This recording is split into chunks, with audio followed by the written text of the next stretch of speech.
Hi yogi friends. We are going to do a quick 20-minute practice today. And in this practice, we're just going to try to maximize our time. Sometimes we need to be able to just squeeze in a quick practice just so that we can check that off during the day, knowing how good it is for us to be here and to show up on the mat. So let's jump right in, come into your comfortable seat. And from here, we're going to do some really quick warm-ups because I feel it's so important to get the body warmed up before just jumping right into our asanas. So let's raise the arms up above the head, reaching through the shoulders, reaching through the fingertips, shoulders away from the ears. And from here, twist to one side, lengthening up through the spine on the inhale and glancing over that back shoulder on the exhale, holding here for a moment, lifting the hands so that we know that the torso muscles are what's doing the twisting here, not pressing in with the hands. Let's rise back up toward the middle on an inhale, coming to center, reaching through the fingertips again, and twisting to the opposite side. Lengthening up through the crown on an inhale and glancing over that back shoulder on an exhale, again lifting the hands. We want the abs and the obliques to be doing the work here. Taking one more full breath cycle here.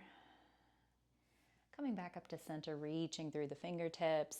Let's lower the arms and raise the arms up. Lower the arms so the fingertips touch the mat. Raise them back up. Lowering down. On the inhale, raise them back up. Let's lower them back down. From here, bring them to shoulder height. Arms are extended out through the fingertips to shoulder height, and we're going to bring the fingertips to touch the shoulders. Inhale, lengthen out. Exhale, bring fingertips to shoulders. Inhale out, exhale in. Inhale out, exhale in. Inhale out, exhale in. Out and in, out and in. Let's drop the elbows so that they come close to the ribs. We're going to make some shoulder circles here.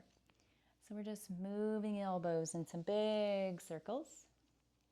We inhale as we draw the elbows up, and we exhale as we take them back and down.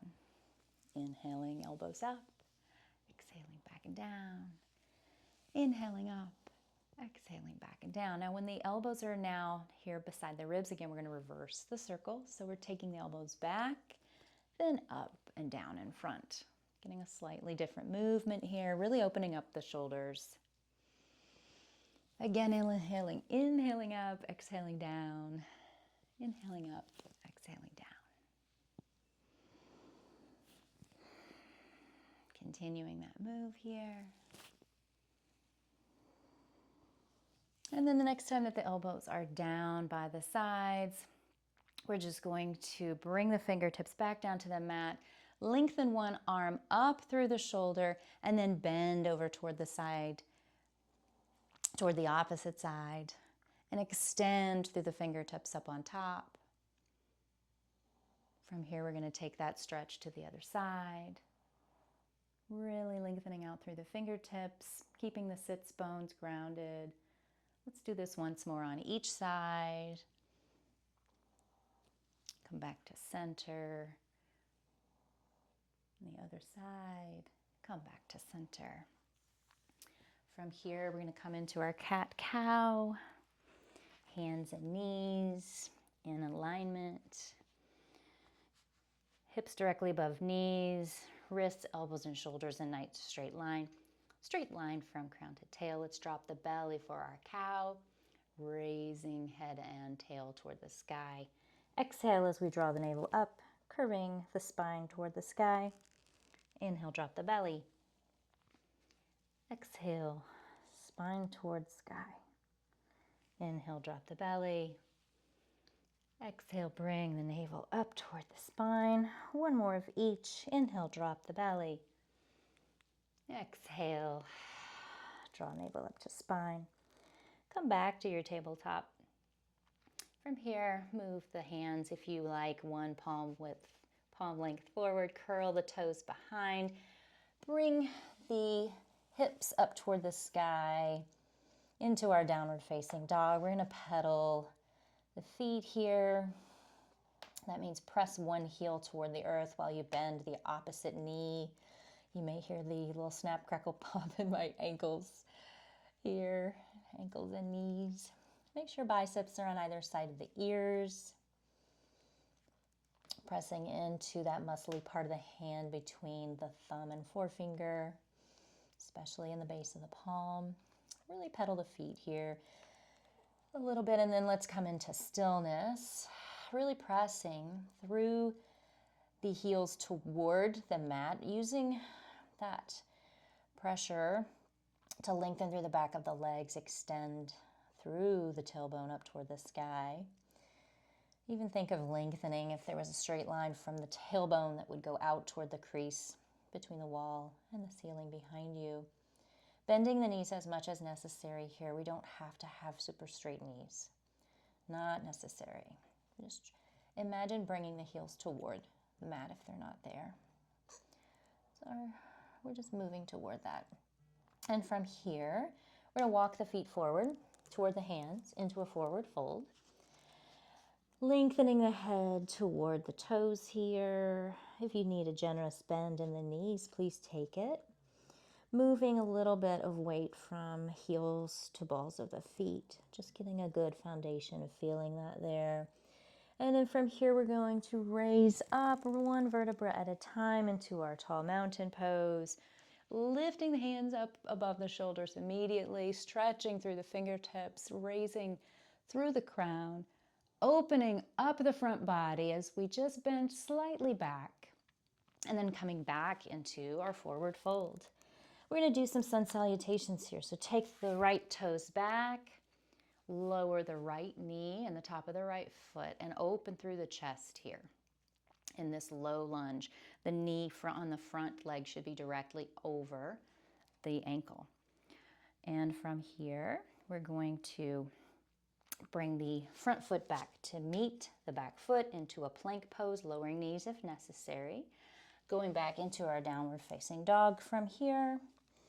Then we will bring the front foot forward, lowering the back knee and the top of the back foot, opening through the chest. Always option to bring blocks under the hands here in order to lift up through the crown more.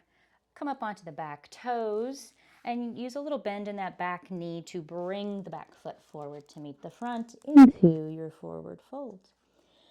From here, we will rise up, lifting fingertips up above shoulders.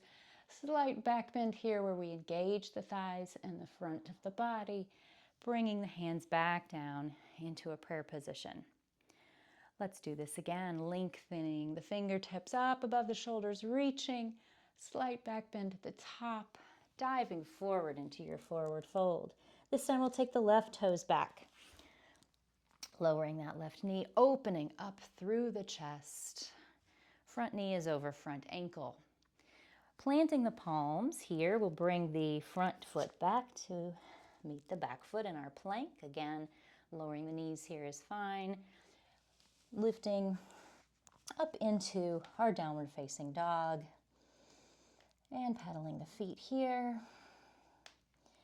And then we will bring that left foot forward between the hands, lowering the back knee and top of the back foot, opening through the chest, up onto the back toes, using a little momentum on the back leg with a bend in the knee to bring the front foot or the back foot to meet the front foot, and hanging here in our forward fold just a moment before we rise back up into a tall pose, reaching through the fingertips and the crown and bringing the hands back to prayer position.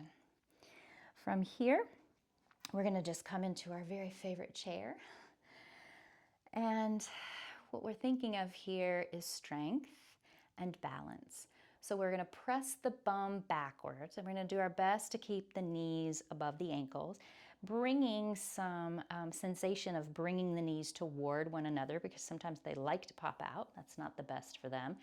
Bring the hands to prayer position here, and first notice if there's a nice straight line between crown and tail. I need to readjust often here. Shoulders are back and down. And then we're just really pressing the bum back. Coming into chair wherever it's most comfortable, might not be the right word. We're most workable for today. If you want to add some intensity, you can bring the arms so that the biceps are on either side of the ears and you've extended out through the fingers. Perfectly fine to keep the hands here in prayer position at the chest. From here, to give a little release to the legs, let's do a forward fold and straighten the legs here. I can give a little release. And then we'll come all the way down to our mat, bringing the soles of the feet to touch one another, the legs bent and the knees out to either side, grabbing here wherever is most comfortable to keep the spine erect. That could be on the shins. It could be on the ankles. It could be on the toes. You may want to put a block under the knees if that helps. Wherever you have grasped the legs or feet, hold that grasp, lengthen up through the crown, and then do a little flap of the knees. Now, if this is painful, you know how I feel about pain. That's a message from the body that we need to back off. Maybe this move isn't going to work at all. Maybe you just hold in position here today, and that's just fine too. And maybe you move your hands at some point because it becomes more comfortable that way. That works just fine. So from here, let's bring that movement into stillness.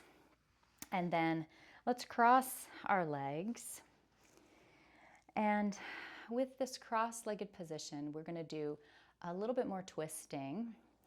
And we're going to lengthen the arms out so that the fingertips are on either side of the body.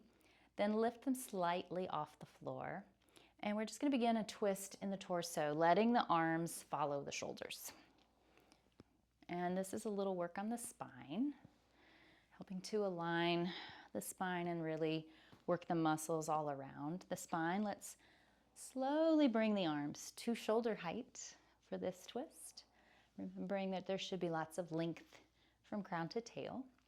And now we'll slowly bring the arms even further up above the shoulders.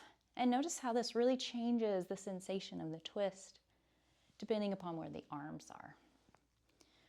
The palms can face one another if that's most comfortable, or put them in any position you like. And then let's slowly, slowly lower the arms back down. And then we'll come into stillness. From here, let's come all the way down onto our backs. All the way down. Bring the knees into the chest. Give yourself a hug. Rock from side to side on the hips. That can provide a really nice little massagey feeling, a little release there in the upper hips, lower back. Let's take one leg and lift it directly up toward the sky so that we're pressing through the heel up toward the sky. So we want to try to attempt for a straight line from heel to knee to hip. And then clasp the fingers behind the thigh, if that's possible. Another option here is to use a strap or a blanket if you can't quite clasp the hands and give a little extra length. For instance, like here, if I take my towel, I can grab a little further and keep the leg even straighter. We want to just press into the heel, press that leg into the hands, and hold here for a moment. And if you've been here for just a moment and you want to try walking the hands closer toward the knee and drawing the leg back toward you some, you can. If you want to skip over the knee, bringing the hands to the calf muscle, that will bring the leg a little bit closer. We're still lengthening out through the heel no matter what here. And then we'll walk the hands back down the leg and just lower that leg slowly to the ground. Now let's take the opposite leg, bending the knee first and then extending it so the heel is pressing up toward the ceiling. Clasping the hands behind the thigh or using a prop to help us to do that. Holding here for a few moments. Notice the sensations on this side of the body. If This feels different on this side than the other side. Pressing through that heel, pressing the thigh into the hands or the prop. And if you'd like to move the hands closer to the knee, you can. We're not going to be pulling on the knee. We never want to put that much pressure on the knee joint. And then if you'd like to move the hands to the calf, this will draw the knee or draw the whole leg closer to the body. Again, we're trying to keep this fairly straight. If you need some bend here, of course, take some bend in the knee. A little micro bend is always a good idea because that really is gentler on the knee.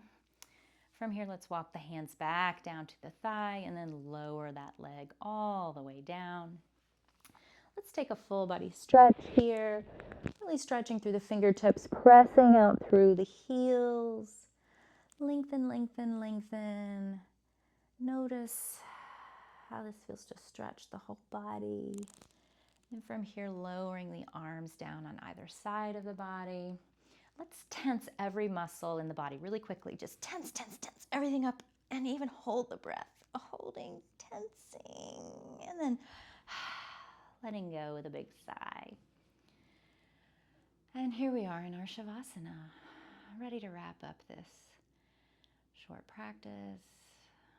Take 1 minute here to soak up all the benefits of you coming to your mat with your limited schedule and still making yourself a priority. Be here and breathe. I'll let you know when it's time to come back to full awareness.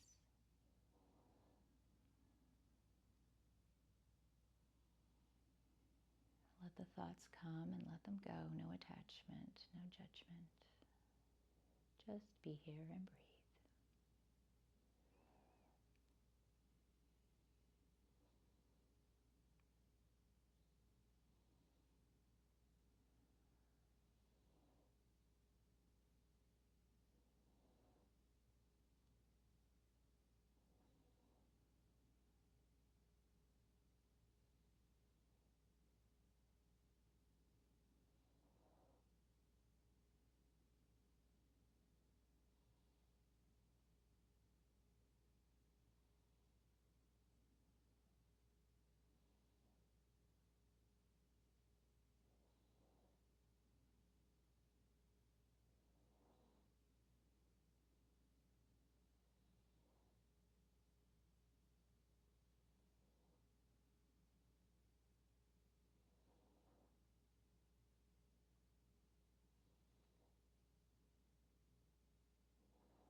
Time to come back to full awareness, wiggling the fingers, wiggling the toes, moving the ankles, the wrists, the arms, the legs, maybe moving the hips from side to side, rocking them.